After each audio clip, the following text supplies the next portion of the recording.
Right, hello, welcome back to BJG Reptiles. So today we're going to be having a look at leopard geckos. So this is my leopard gecko, this is Pascal.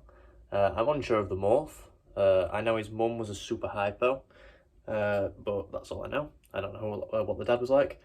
So first things first, they are natively found in places like Afghanistan, India, Nepal, Pakistan, and I believe Iran and places like that. Oh, he's trying to jump. So these are fantastic starter lizards, definitely starter pets. They do require a pretty high hotspot for most starter pets. They require 32 degrees Celsius or 35 degrees Celsius, so anywhere in that range is fine. In Fahrenheit, that's 90 to 95 Fahrenheit, I believe.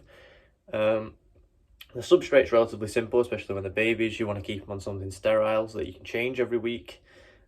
So I'm using kitchen roll at the minute. You can use toilet roll, you can use newspaper, reptile carpet is also fine, and you can also use some combos when they get a little bit older. Obviously do your research, because too much loose substrate can be a problem if the care is slightly off. However, I have heard of success with sand and some clay substrates, stuff like that. But yeah, just do your research before you do into that. They require a very low humidity for a leopard.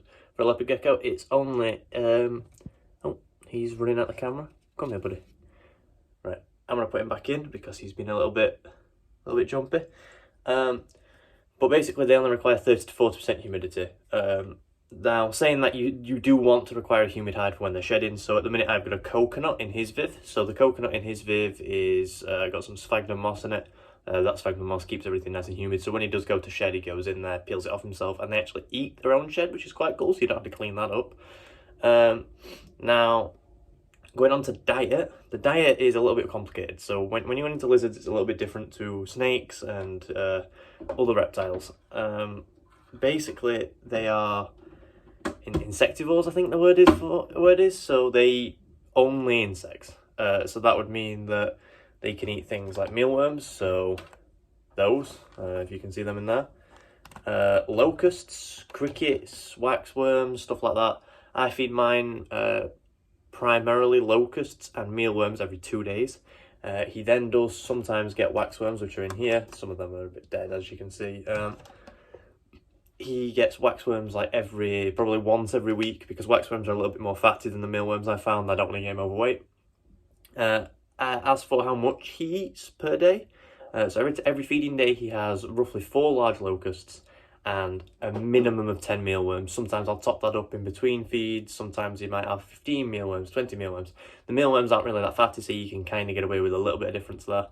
But yeah, I would recommend locusts and mealworms. Crickets can be a little bit defensive, so they can actually bite and hurt the leopard gecko, which isn't ideal, which means you'd have to feed them on the tongs, which obviously not everyone wants to do. You can give them stuff like dubia roaches, which is fine. They're pretty good for them.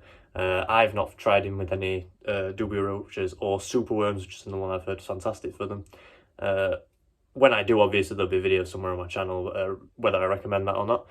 But I can highly recommend locusts and mealworms. Now, in the vivarium, they need at least 2 hides. One on the cold side, one on the hot side. Now, my humid hide is on the hot side. He does tend to hang around there a little bit more often. The cold side, he likes his hotspot.